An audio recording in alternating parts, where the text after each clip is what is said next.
반갑습니다. 타임 레버리지. 시간을 들여 막대한 시기로 치환한다. 수요일이 밝았습니다. 네, 이제 뭐 진짜 불장이 오긴 오는 것 같아요. 그쵸? 리플 빼고 다 오르는 것 같은데, 그쵸? 괜찮으시죠? 지금까지 제가 포트폴리오 분산화 항상 제가 좀 말씀을 드려왔던 것 같은데, 저도 뭐 리플을 가장 많이 가지고 있지만, 뭐 도지가 올라서 좋고, 시바이누가 올라서 좋고, 또 솔라나가 공격적으로 좀 쏴줘서 굉장히 좋습니다. 리플도 때 되면 반드시 가고, 또 리플 하나만 단독적으로 폭발하는 시기가 있기 때문에 또 우리가 리플에 집중적으로 투자하고 공부하는 거잖아요. 아무쪼록 이제 점점 우리의 시기, 우리가 정말 기다려왔던 네 번째 반감기 슈퍼사이클, 이제 미국의 대선도 일주일조차 안 남았어요. 그쵸? 너무나 기다려지는 그런 시기가 오고 있지 않나, 좀 긍정적으로 느껴지는 시장 상황인 것 같습니다. 정말로 전통적인 네 번째 반감기 슈퍼사이클, 올해 4분기와 내년 1분기 우리가 굉장히 중요하게 바라봐야 되는 시점이라는 것 다시 한번 말씀드리고요. XRP 포트폴리오 100% 가지고 계신 분들은 아마 진짜 좀 많이 지치고 힘드실 거라고 생각됩니다.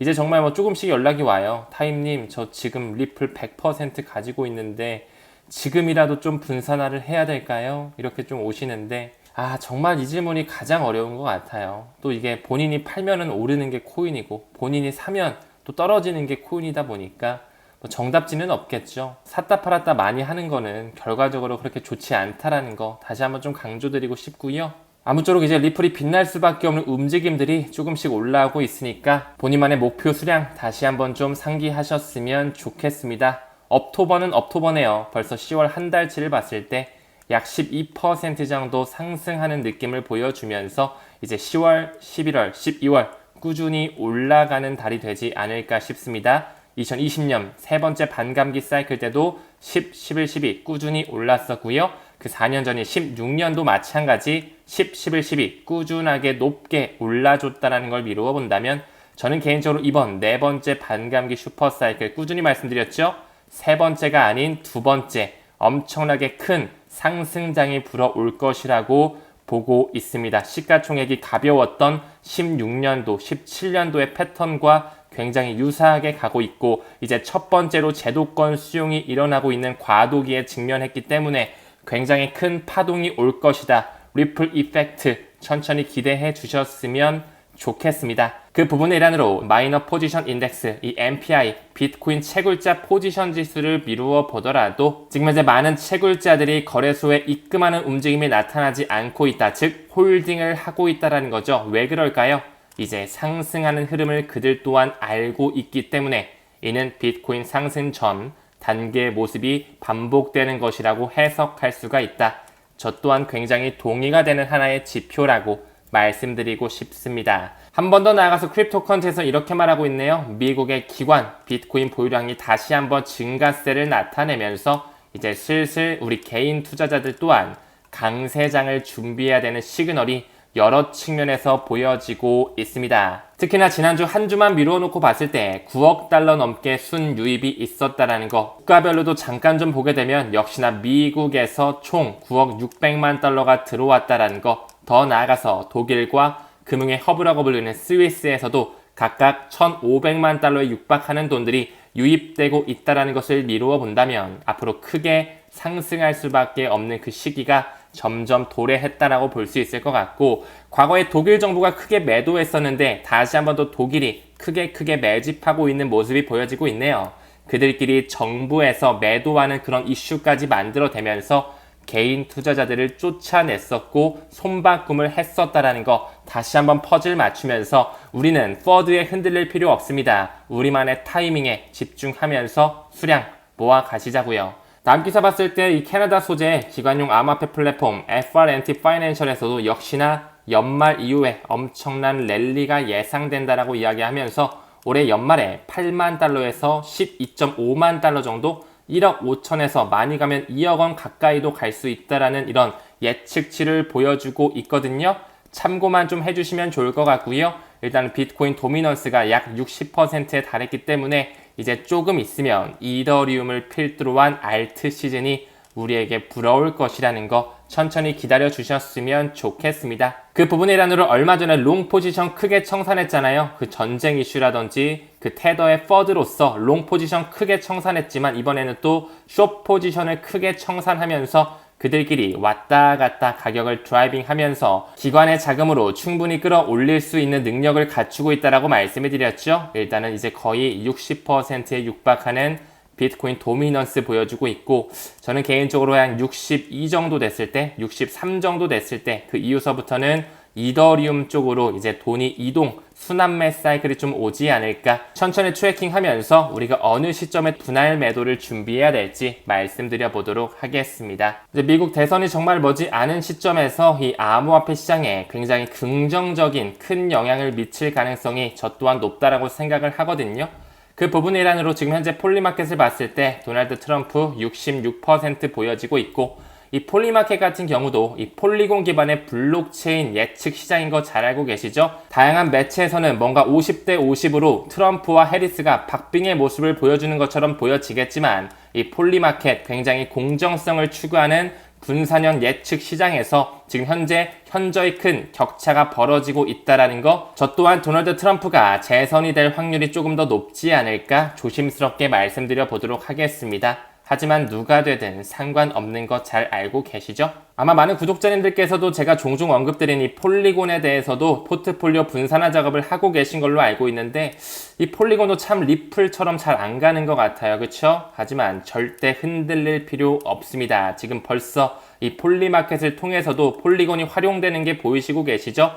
웹 3.0이라든지 NFT에서도 굉장히 직접적으로 폴리곤이 많이 활용되어지고 있고 유틸리티가 생성되고 있는 그런 국면을 보여주고 있기 때문에 전혀 흔들리실 필요 없다라는 거 참고적으로 말씀드리고 가도록 하겠습니다. 한 분석에서는 이런 얘기도 나오네요. 미국 대선 발표 이후에 단기 매도세가 나올 수 있다. 미 대선과 함께 친암호화폐 법안들이 좀 통과가 된다라면은 수일간 차익 실현을 하는 그런 투자자들이 나올 수도 있겠죠.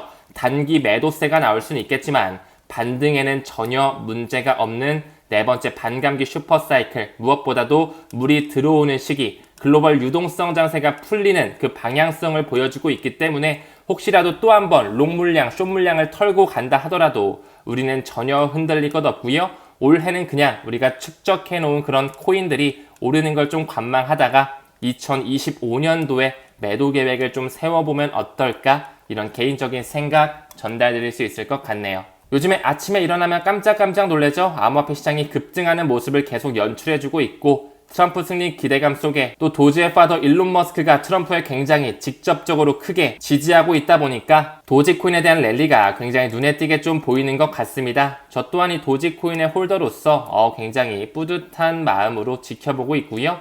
저는 개인적으로 1차 도지코인 매도가 최소 1달러를 바라보고 있습니다. 참고적으로 말씀드리고 넘어갈게요. 과거에 미국 국회의원이 이런 얘기를 했었죠. 그 21세기를 위한 금융혁신 및 기술 법안, FIT 21 법안, FIT 21 법안이 통과될 것을 예측하고 있다라는 거. 개인적으로 미국 대선 시기와 함께 좀 맞물리면서 통과가 되지 않을까. 지금 이미 하원에서는 통과가 됐고요. 이제 상원의 통과만 앞두고 있는데요. 머지않은 시점 FIT 21 법안, 암호화폐 70% 이상은 상품이다라는 그런 확실한 가이드라인이 나오게 되고, SEC의 권한이 미국의 상품선물거래위원회 CFTC 쪽으로 위임된다라고 말씀드렸죠. 그렇게 된다 했을 때 리플 쪽에 조금 더 유리할 수밖에 없는 시나리오가 펼쳐질 수밖에 없을 것이다. 우리는 이 시기 또한 굉장히 눈여겨보면서 기다려볼 필요는 있을 것 같습니다. 다음 기사 봤을 때 요즘에 또 솔라나가 굉장히 오르다 보니까 페이팔의 시가총액을 추월했다라고 나오고 있거든요. 한 번 더 나아가서 이 페이팔과 손잡으면서 스테이블 코인 PYUSD를 발행하고 있는 암호화폐 기술 회사가 있죠. 이 팍소스 역시 이제 슬슬 스테이블 코인 결제 플랫폼을 출시하고 있다라는 것은, 즉 다시 말해 이제 슬슬 미국 정부에서 스테이블 코인에 대한 법안을 받아들일 준비를 하고 있다라는 것을 직간접적으로 힌트를 얻을 수 있는 움직임이 아닐까, 좀 이런 생각이 들었던 것 같거든요. 이에 더해 리플에서 출시하는 RLUSD 역시 저는 개인적으로 11월달, 늦어도 12월달 안에는 공식적으로 출시가 될 것이라고 보고 있습니다. 아무쪼록 비트매스의 공동 설립자 이 아서웨이즈가 이야기하는 것처럼 미국 대선에서 누가 이기더라도 암호화폐를 받아들이는 시기는 다가오고 있고요. 이번에 상승장 폭발적으로 상승한다. 세 번째 반감기가 아닌 두 번째 그 시가총액이 가벼웠던 그 시기와 비슷한 어마어마한 상승장이 기대되고 있다라고 생각합니다. 더 나아가서 중국의 큰손 투자자 역시 비트코인에 눈독을 들일 것이라고 하고 있는데 이미 중국의 큰손 투자자들은 홍콩으로 자금을 우회해서 투자를 하고 있겠지만 반드시 이번 상승장에 중국의 개방 또한 굉장히 기다려지고 있는 충분히 나올 수 있는 하나의 상승 재료로 활용되지 않을까 생각하고 있습니다. 혹시라도 이오스라든지 퀀텀, 네오에 투자하시는 분들 너무 낙담하지 마시길 바라겠습니다. 이미 중국을 필두로 해서 펀더멘탈에 대한 입증은 끝났다라고 보고 있습니다. 다음 기사 봤을 때 일본의 메타플래닛, 이 미국의 마이크로 스트래티지가 있다면 일본에는 메타플래닛이 있다라고 말씀드렸죠. 또 최근에 비트코인 156개 정도를 추가적으로 매입했네요. 이 뒤에는 UBS가 있고 UBS 뒤에는 빅4 자산 운용사가 있기 때문에 그들은 계속적으로 마이크로 스트래티지, 메타플래닛, 이제 더 나아가서 마이크로소프트를 통해서도 비트코인을 매집하려고 하는 움직임을 보여주고 있죠. 벌써 일본의 메타플래닛이 1000개 이상의 비트코인을 매집했다라는 거 이제 그들의 기관의 자금으로서 끌어올리면서 수익을 창출해내는 시기 머지 않았다라고 생각합니다. 즉 다시 말해 내년 어느 시점 경기 침체가 왔을 때는 마이크로 스트래티지가 비트코인을 매도했다, 메타플래닛이 비트코인을 매도했다라는 등등의 또 퍼드 기사가 여러 가지 나오면서 과장된 보도로 개인들을 굉장히 공포에 떨게 만들겠죠? 그러한 시기 또한 충분히 나올 수 있다고 생각합니다. 하지만 오해하지 마시길 바랍니다. 중간에 경기 침체로 한번 누르는 한이 있어도 2025년 전체를 놓고 봤을 때는 내년 하반기 다시 한번 크게 불장 사이클이 연출될 것이다. 시간을 충분히 들이시길 바라겠습니다. 벌써 마이크로 스트래티지 같은 경우는 비트코인 25만 개가 넘게 매집해놨죠. 비트코인이 오르게 되면 이런 마이크로 스트래티지의 주가는 어떻게 될까요? 더 크게 올라갈 수밖에 없겠죠. 이번에 또 255달러를 돌파하면서 다시 한번 역대 최고가를 경신했다라고 나오고 있네요. 그렇기 때문에 우리는 그들의 움직임에 조금 더 포커스를 맞추면서 우리 또한 그들이 매집할 때 꾸준히 매집할 필요가 있겠죠. 다음 기사 봤을 때 이더리움 하락 원인을 밈코인의 유행과 스테이킹 수익률의 하락이다 라고 하면서 아직까지는 300만원 중반대 조금은 아쉬운 움직임을 보여주고 있죠. 하지만 이더리움의 기업 연합과 함께 이미 이더리움이 장악하고 있는 코인 생태계, 블록체인 생태계만 하더라도 약 70%에 육박한다는 것을 미루어 본다면 이미 확정된 미래라고 생각을 하고요.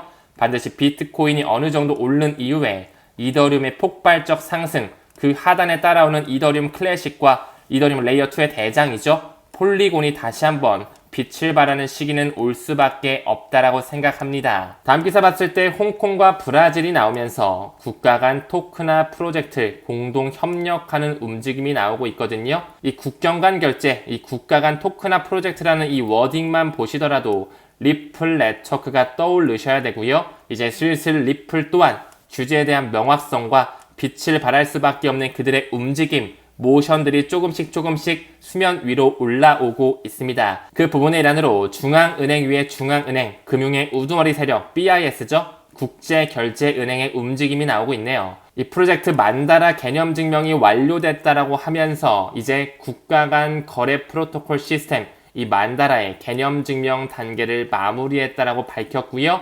한 번 더 나가서 이 만다라를 통해서 CBDC를 비롯한 초기 디지털 자산 결제 시스템과 스위프트 모두를 지원한다라는 거, 이제 새로운 스위프트죠. 스위프트 2.0이 점점 수면 위로 떠올라지고 있다라는 거, 이 만다라에 대해서 우리가 조금 더 직접적으로 들어가면서 리플과 어떻게 연결되어 있는지 볼 필요가 있겠죠. BIS의 공식 홈페이지고요. 저는 이 프로젝트의 이름을 프로젝트 만다라가 아닌 만달러라고 좀 읽고 싶네요. 이제 국제결제은행 그리고 중앙은행들이 파트너십을 맺으면서 이 프로젝트 만달러를 통해 규정 준수를 위해서 국경 간 거래 프로토콜에 포함시킬 수 있다는 것을 성공적으로 개념을 증명했다, 입증했다라는 이런 말이 나오고 있거든요. 이 안에는 뱅크 오브 코리아 역시 참여를 하고 있습니다. 왜 이름을 만달러라고 지었을지 제 리플 빅뱅 책에도 마크 필립스의 논문에 나왔던 인용구죠. 리플 XRP는 $10,000로 설계되었다라고 좀 말씀드렸던 것 같은데 뭔가 좀 일맥상통한 프로젝트의 이름이지 않나.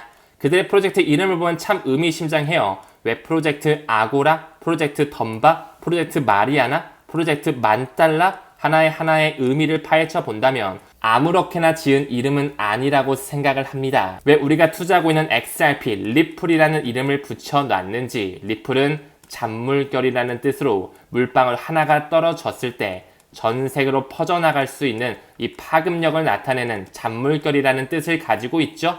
반드시 이 국경 간 거래에서 하나의 블록체인 네트워크가 빛을 발하는 순간은 올 수밖에 없을 것입니다. 그럼 바로 한번 들어가 볼 필요가 있겠죠? 이 BIS의 공식 문서, 아주 따끈따끈한 2024년 10월 달에 릴리즈된 문서에서 엑기스만 좀 뽑아 왔습니다. 이 스트리밍 크로스보더 트랜잭션 컴플라이언스라고 하면서 국경 간 거래 간소화 규정 준수, 이제 정말로 블록체인을 탑재해서 국경 간 결제를 완전히 송두리째 바꿀 수 있게끔 그들이 개념을 입증했다라는 것이거든요.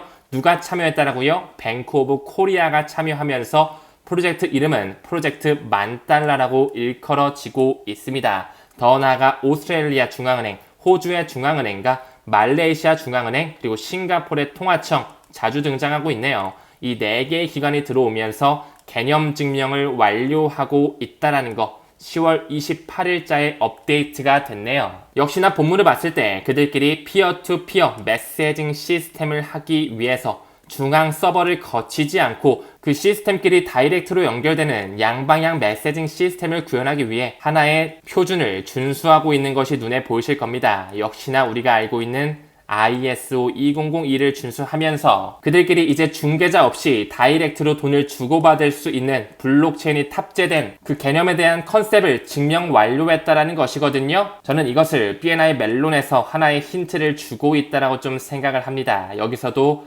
리플에 대한 Proof of Concept, 이 컨셉에 대한 입증을 완전히 끝내면서 이 은행에서 은행 간 거래를 할 때, 국경 간 거래를 할 때 XRP 레저, 그 리플 네트워크를 사용하면서 이제 가치의 인터넷을 충분히 구현할 수 있다라는 거. 그 SAB 1-to-1 회계 지침을 이미 면제받았고 블랙록과 함께 비들 펀드를 이루고 있는 BNI 멜론에서 이미 정답지를 보여주면서 여러가지 포텐셜과 베네핏, 이득점을 나타내주고 있고요. 한 번 더 나아가서 BIS의 워킹 페이퍼를 보게 되더라도 이 트러스트 브릿지 앤 머니 플로우, 돈의 이동, 자금의 흐름 안에 어떤 하나의 블록체인, 어떤 하나의 코인을 하나의 그로소리로서 나타내고 있는지, 왜 여기에 리플사의 크립토 에셋 XRP를 명시하고 있을까요? 우리는 이것 또한 좀 의미심장하게 볼 필요가 있고요. 이미 BIS의 공식 문서에 첫 번째, 두 번째, 세 번째로서 국경 간 결제에 블록체인을 탑재했을 때 이점이 나타내지고 있습니다. 이것을 그대로 의역해보자면 첫 번째, 참여 그리고 유동성 집중화를 위한 조정 문제를 해결할 수 있다는 이점. 두 번째는 명확하고 신뢰할 수 있는 거버넌스와 운영 안정성을 제공하고요. 세 번째로 재무 무결성을 위한 표준과 호환될 수 있다는 그런 완전체를 제공한다는 거. 왜 여기에 리플 XRP, 도매용 CBDC의 유틸리티, 그리고 소매용 CBDC의 스텔라 루멘이 언급되고 있는지 잘 살펴보시길 바라겠습니다. 한 번 더 나가서 과거 이 한국은행의 디지털 화폐 연구부장 이 윤성관님의 그런 강연에서 하나 말실수가 좀 나왔었죠? 이미 JP모건과 같은 CT와 같은 뱅크 오브 아메리카와 같은 그런 모든 금권 세력들이 이 ISO 2002 새로운 메시징 표준을 도입할 준비를 하고 있다라는 거. 왜 웰스파고의 공식 문서에 ISO 2002가 나타나게 될까요? 왜 뱅크 오브 아메리카의 공식 문서에 ISO 2002 메시징 표준의 이 마이그레이션을 인용하고 있을까요? 이제 전 세계 국경 간 결제에서 유동성을 해치는 문제, 그리고 비용이 너무 많이 드는 문제, 시간이 너무 오래 걸리는 문제, 이런 것들을 완전히 해결하기 위해 블록체인을 탑재해서 국경 간 결제 솔루션을 완전히 송두리째 바꾸려고 한다라는 거. 그 안에 표준은 ISO 2002고 그 안에는 단 하나의 블록체인이 들어가 있죠.